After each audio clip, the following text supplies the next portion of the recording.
오늘 전도서 6장 말씀 같이 읽습니다. 시작. 내가 해 아래에서 한 가지 불행한 일이 있는 것을 보았나니 이는 사람의 마음을 무겁게 하는 것이라. 어떤 사람은 그 영혼이 바라는 모든 소원에 부족함이 없어 재물과 부여와 존귀를 하나님께 받았으나 하나님께서 그가 그것을 누리도록 허락하지 아니하셨으므로 다른 사람이 누리나니 이것도 헛되어 악한 병이로다. 사람이 비록 100명의 자녀를 낳고 또 장수하여 사는 날이 많을지라도 그의 영혼은 그러한 행복으로 만족하지 못하고 또 그가 안장되지 못하면 나는 이르기를 낙태된 자가 그보다는 낫다 하나니 낙태된 자는 헛되이 왔다가 어두운 중에 가매 그의 이름이 어둠에 덮이니 햇빛도 보지 못하고 또 그것을 알지도 못하나 이가 그보다 더 평안함이라. 그가 비록 천년의 갑절을 산다 할지라도 행복을 보지 못하면 마침내 다 한 곳으로 돌아가는 것뿐이 아니냐. 사람의 수고는 다 자기의 입을 위함이나 그 식욕은 채울 수가 없느니라. 지혜자가 우매자보다 나은 것이 무엇이냐. 살아있는 자들 앞에서 행할 줄을 아는 가난한 자에게는 무슨 유익이 있는가. 눈으로 보는 것이 마음으로 공상하는 것보다 나으나 이것도 헛되어 바람을 잡는 것이로다. 이미 있는 것은 무엇이든지 오래전부터 그의 이름이 이미 불린 바 되었으며 사람이 무엇인지도 이미 안 바 되었나니 자기보다 강한 자와는 능히 다툴 수 없느니라. 헛된 것을 더하게 하는 많은 일들이 있나니 그것들이 사람에게 무슨 유익이 있으랴. 헛된 생명의 모든 날을 그림자같이 보내는 일평생에 사람에게 무엇이 낙인지를 누가 알며 그 후에 해 아래에서 무슨 일이 있을 것을 누가 능히 그에게 구하리요. 아멘. 오늘 이 전도서 6장 말씀은 군데군데 조금 난해한 구절들이 섞여 있습니다. 그러나 크게 보면 이 주제는 우리가 소유하는 것과 누리는 것은 별개의 문제라는 것입니다. 많이 가진다고 해서 많이 소유했다고 해서 많이 누릴 수 있다는 것은 아니라는 것이죠. 우리는 소유가 곧 행복이라고 생각하고 이 세상을 살아가기가 쉽지만 그러나 많이 소유해 본 사람들, 많은 것을 가져본 사람들은 공통된 고백이 있습니다. 그렇게 가져보았더니, 그렇게 쌓아보았더니 그게 곧 행복한 것은 아니라는 것이죠. 그래서 오늘 전도자는 이게 그야말로 해 아래 불행한 일 중에 하나다라고 말합니다. 그리고 이게 사람의 마음을 무겁게 하는 일이라고 표현하고 있습니다. 2절 말씀을 한번 더 읽어볼까요? 시작. 어떤 사람은 그 영혼이 바라는 모든 소원에 부족함이 없어 재물과 부여와 존귀를 하나님께 받았으나 하나님께서 그가 그것을 누리도록 허락하지 아니하셨으므로 다른 사람이 누리나니 이것도 헛되어 악한 병이로다. 그는 원하는 것을 다 가졌습니다. 어쩌면 재물도 가졌고 그는 사회적인 명성도 가졌고 사회적인 지위도 가졌고 그야말로 성공한 인생일 수도 있는데 그럼에도 불구하고 한 가지 부족한 것이 있을 수 있다는 것이죠. 아니 이때까지 원하는 것들을 다 이루어가는 과정 자체가 행복할 수도 있었지 않겠습니까? 그럼에도 불구하고 신기하게도 하나님께서는 그 사람이 그 많은 것들을 쌓아올 동안 누리지 못하게 하실 수가 있다는 것입니다. 하나님이 무슨 억하심정으로 괘씸한 생각이 들어서 그걸 다 주고 그걸 누리지 못하도록 했겠습니까? 표현은 인간이 알아들을 수 있는 표현이지만 하나님께서 그것을 막았다기보다는 인간이 뭔가를 끊임없이 쌓아가는 동안에는 그걸 자칫 누릴 수가 없다는 것이죠.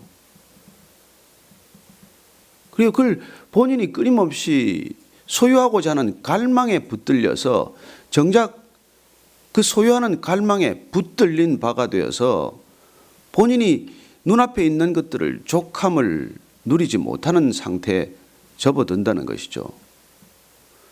그리고 우리가 어떻습니까? 뭔가를 모으는 사람은 어떻습니까? 끊임없이 모으지 않습니까? 계속 모으지 않습니까? 저는 어릴 때 그 구슬, 딱지 이런 걸 많이 모았어요. 그래서 끊임없이 그걸 모으고 또 어릴 때 뭐 동네마다 이렇게 이제 무슨 이렇게 이제 고수들끼리 또 붙으면은 이렇게 이제 뭐 구슬 치기도 하고 해서 한 번은 뭐 추석 전야인데 동네 구슬이라는 구슬은 다 따고 딱지란 딱지는 다 땄는데 그걸 하느라고 밤 12시 가까이 들어오는 바람에 저희 어머니가 너무 화가 나서 그 모든 딴 거를 화장실에다가 다 버려버렸어요. 그래서 저희들 옛날에는 뭐 재래식 화장실이니까 그걸 이제 가득 차면 이제 와서 다 퍼가지 않습니까? 그걸 퍼갈 때 온 동네 애들이 와서 눈물을 글썽이고 어떤 그런 일이, 그 많은 것들이 그야말로 한순간에 날아가고 말았어요. 그래 우리가 그걸 다 가졌다고 해서 그걸 누릴 수 있다는 그런 보장이 없다는 것입니다. 또 가졌다고 한들 혹 어떤 경우에는 그걸 누리는 사람은 전혀 다른 사람이 누린다는 것입니다. 부모가 쌓기만 하면 어떻습니까? 되게 자녀들이 누리게 되죠. 아니 정확히 말하면 자녀들이 누리는 것일까요? 흩기만 할 뿐일 수도 있죠. 그래서 우리가 꼭 그걸 쌓고 쓴다고 해서 누리는 것도 아니라는 것입니다. 여러분 내가 번 것 내가 쓴다고 다 누린다고 생각을 하십니까? 명품을 사면 누리는 삶일까요? 과소비를 하면 그게 누리는 삶으로 직결이 될까요? 과시소비를 하면 그게 꼭 누리는 것입니까? 아니요. 써야 한다는 강박관념에 쫓기는 삶이 될 수도 있다는 것이죠. 저는 뭐 소위 명품족이라고 불리는 사람들, 또 무슨 뭐 대단한 소비를 하고 과소비를 하거나 과시소비를 하는 사람들이 정말 뭘 제대로 쓰고 있다고 생각하지 않습니다. 그 사람들 제대로 쓰고 있는 게 아니라 써야 한다는 생각에 쫓기는 것이죠. 그래요. 무엇을 벌고 얻고 쌓는다고 쫓기듯이 살아왔고 그걸 또 다른 사람들 보라는 듯이 써야 한다는데 또 쫓길 수 있다는 것입니다. 그래서 소비도 누리는 것하고는 직결되지 않습니다. 우리는 뭐 좋은 것들을 사고 좋은 것들을 그걸 남들 보란 듯이 쓰면 그건 누리는 것이라고 생각을 하지만 그게 진정 누리는 것과 그렇게 일치하는 것입니까? 아니지 않습니까? 쓰면서도 불안하고 쓰면서도 마음이 편치 않은 일들이 얼마나 많습니까? 누가 새 차로 바꿨는데 무슨 그 번호가 다 있잖아요. 300, 400, 500, 600, 1000단위도 넘는 게 있나요? 하여튼 어쨌건 했는데 숫자가 배쯤 되는 걸 지나가는 걸 보고 마음이 한순간에 기쁘지 않았다고 얘기를 하는데, 그리고 우리가 쓴다고 해서 누리는 건 아니라는 것입니다. 우리가 이게 물질 사회를 살아가면서 이 시대를 살아가면서 우리는 소비에 너무 많은 비중을 두게 되었죠.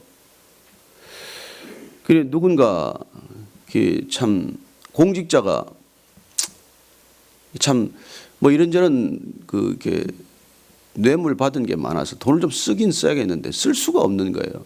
그 지난번 일전에 신문에 보니까 외제차를 사가지고 타고 출근을 할 수 없고 그 차를 늘 그 지하 주차장에다가 뭘 카바를 씌워놨더라고요.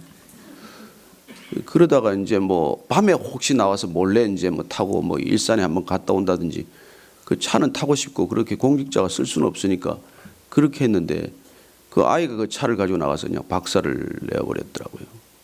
그래서 그런 일들도 있고 우리 인생 가운데 그렇게 꼭 쌓는다는 것 또 쓴다는 것이 우리가 누린다는 것하고 직결되는 것 아니라는 게 오늘 사실 이 본문의 주제입니다.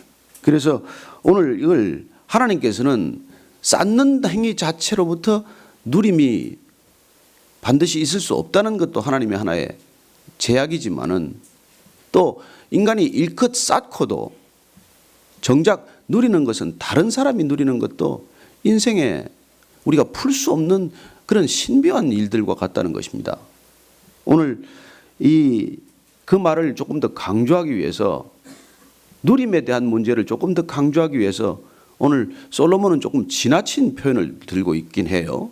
100명의 자녀를 낳고도 그런 진정한 누림과 행복을 그리고 평안을 맛보지 못한다면 아이를 낙태한 것, 유산한 것, 사산한 것과 무슨 그렇게 대차가 있겠느냐.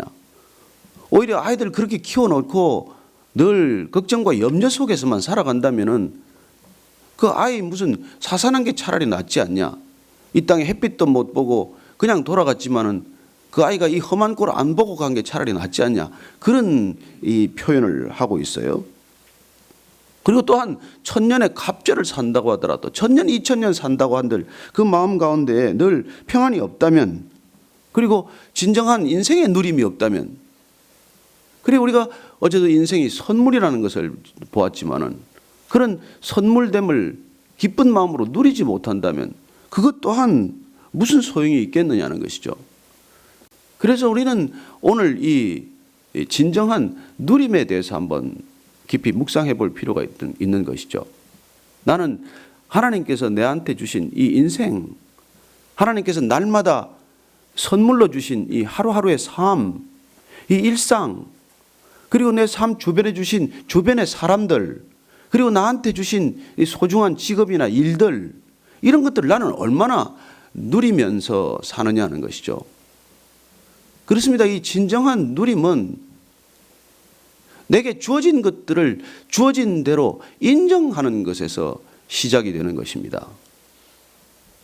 진정한 믿음이란 나한테 주어진 이 모든 것들이 하나님의 선하심에서 비롯된 것이라는 것을 우리가 인정하고 받아들이는 데서부터 누림은 시작이 되는 것입니다. 많고 적음에서 시작이 되지 않아요.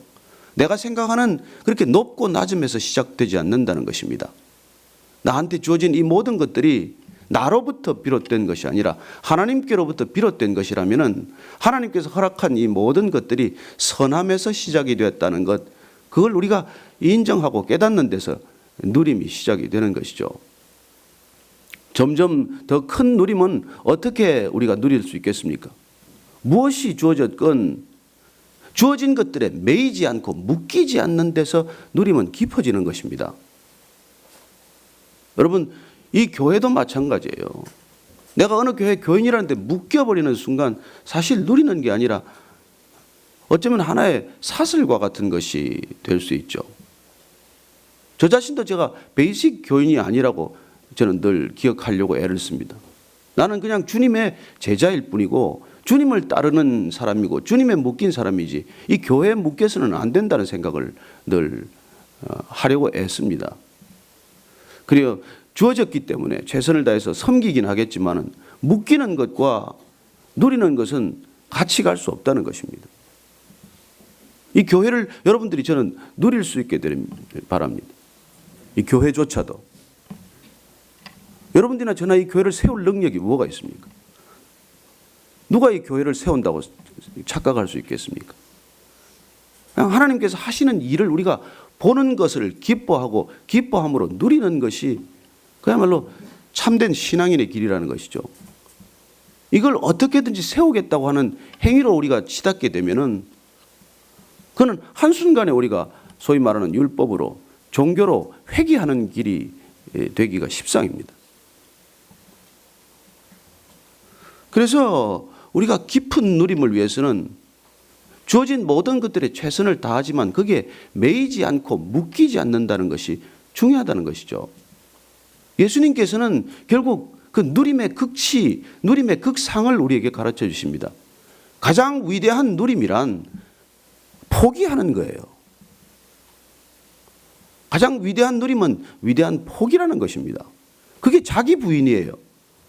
날마다 자기를 부인하고 제 십자가를 지고 나를 쫓을 것이라고 말합니다. 십자가 진다는 건 자기 부인과 같은 표현이에요. 여러분, 자기 부인이 됩니까? 왜 십자가를 지게 됩니까? 여러분, 십자가는 내가 내 못을 못 박는 곳이에요. 십자가의 마지막 내가 망치를 들고 아무리 못을 박아도 망치든 손은 누가 박아줘야 십자가에 박히는 것이지 내가 나를 십자가에 못 박습니까? 아니요.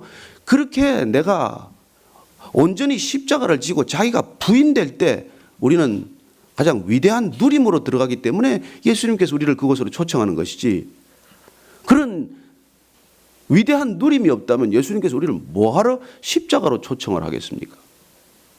그렇습니다. 가장 무거운 것이 자기 자신이고 가장 버거운 것이 자기 자신이니까 그 자기 못 박으라고 우리를 초청하는 것이죠. 그래서 본회포의 말처럼 십자가를 지라는 표현과 똑같은 동일한 표현을 그는 우리에게 알려주고 있는 것이죠. 예수님께서 당신을 부르셨다면, 예수님께서 저와 여러분을 부르셨다면 그냥 죽으라고 부르신 것이다. 그때 우리는 가장 위대한 누림이 시작이 되기 때문이죠. 그 버거운 나를 내려놓고 그 무거운 내가 내려놓아지면 그때 비로소 하나님이 우리를 온전히 다스리심으로 우리가 경험하는 누림이 있다는 것이죠. 어쩌면 누림의 완성이겠죠. 오늘 이 솔로몬은 비록 십자가를 내다보지는 못했지만 그러나 이 인간 사는 모든 것들의 소유로부터 비롯된 불행, 그리고 그 많은 것들로부터 비롯된 불행, 그 수많은 여인들로부터 비롯된 불행, 그 많은 통치와 나라와 곡물로부터 비롯된 것, 이걸 다 경험하고 난 뒤에 고백이 지금 이어지고 있는 것이죠. 7절 말씀 한 번 더 보실까요? 여기서부터 7절 8절이 굉장히 난해한 구절이에요. 시작.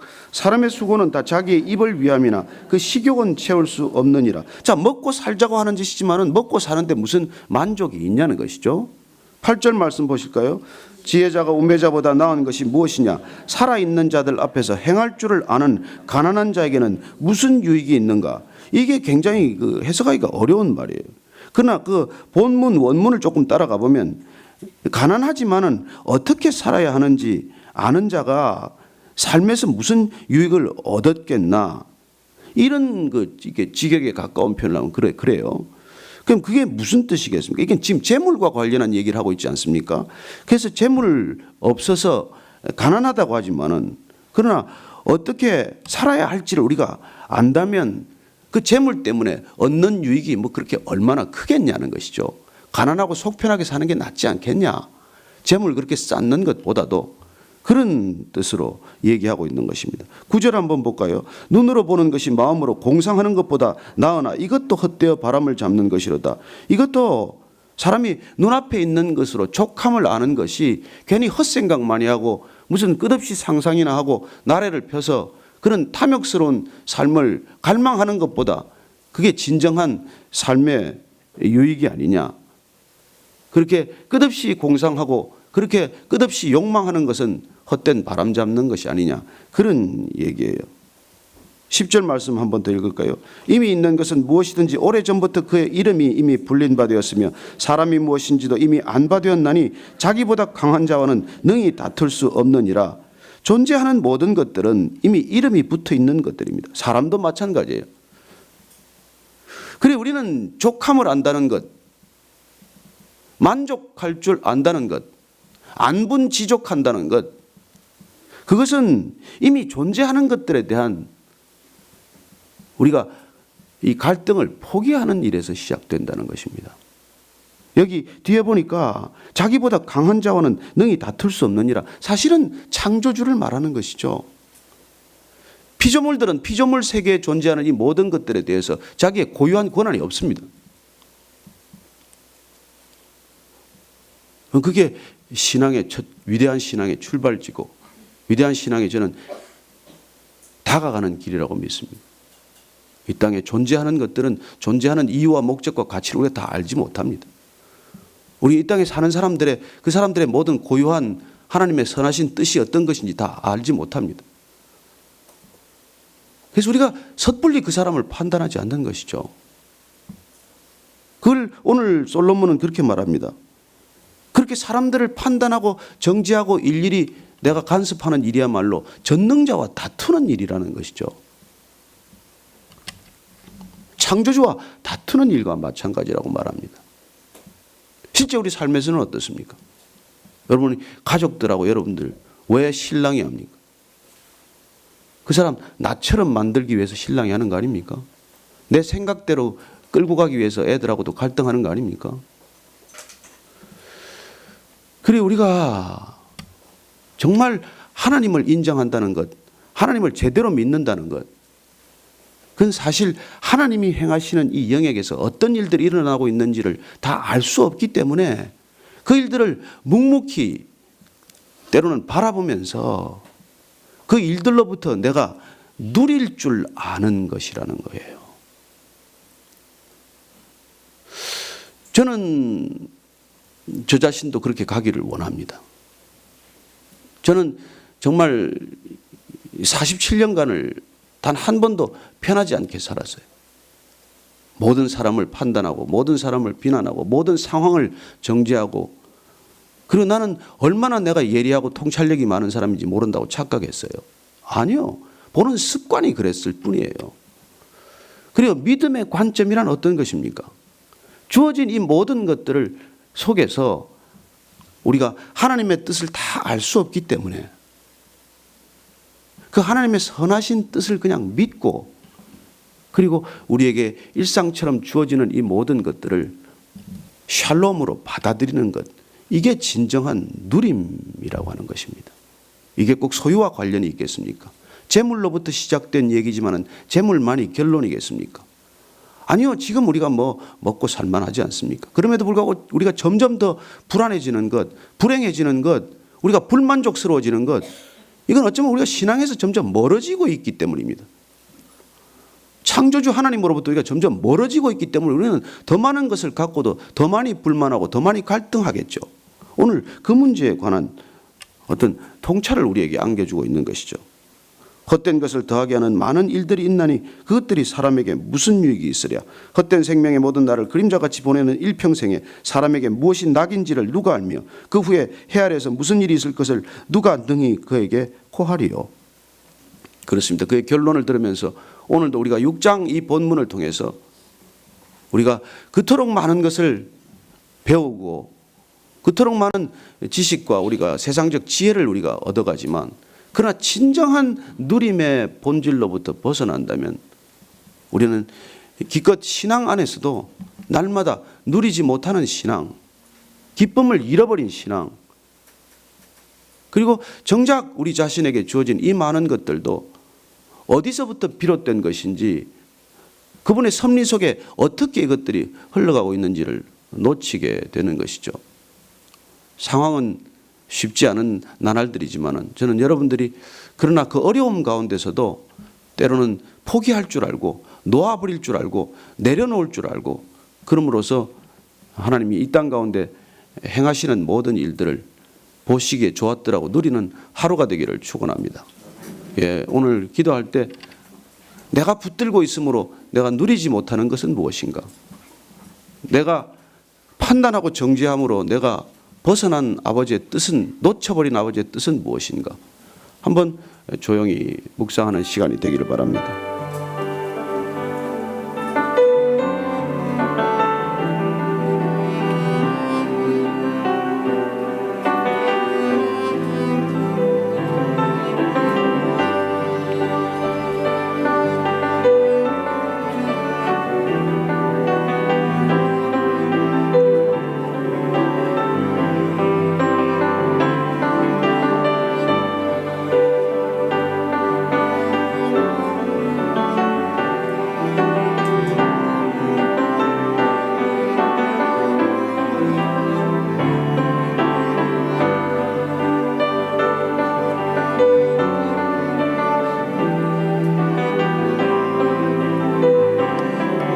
하나님 아버지, 해 아래 새로운 것이 없고 모든 것 헛되고 헛되며 헛되고 헛되니 헛되도다고 한 솔로몬의 고백을 들으며, 그렇다면 우리가 허무한 것입니까? 아니, 나로부터 시작된 것들은 허무로 끝날 것이고 하나님으로부터 시작된 것은 진정한 보람과 의미로 귀결될 것인즉, 오늘도 주님 안에서 바라보게 하시고 주님이 허락한 이 모든 것들 가운데서 주님의 선하심을 맛보아 아는 하루가 되게 하여 주옵소서. 이제는 우리 구주 예수 그리스도의 은혜와 하나님 아버지의 크신 사랑과 성령의 충만케 하심과 교제케 하심이 이 아침에 다시 한번 우리가 가진 것들에 만족할 줄 알고, 우리가 가진 것들을 누릴 줄 알고, 또한 때로는 우리에게 허락한 모든 것들을 내려놓음으로, 포기함으로 더 위대한 누림과 더 위대한 샬롬으로 들어가기를 원하는 이 자리에 고개 숙인 모든 성도들 한 분 한 분의 생애 위에 지금부터 영원까지 함께 하시기를 축원하옵나이다. 아멘.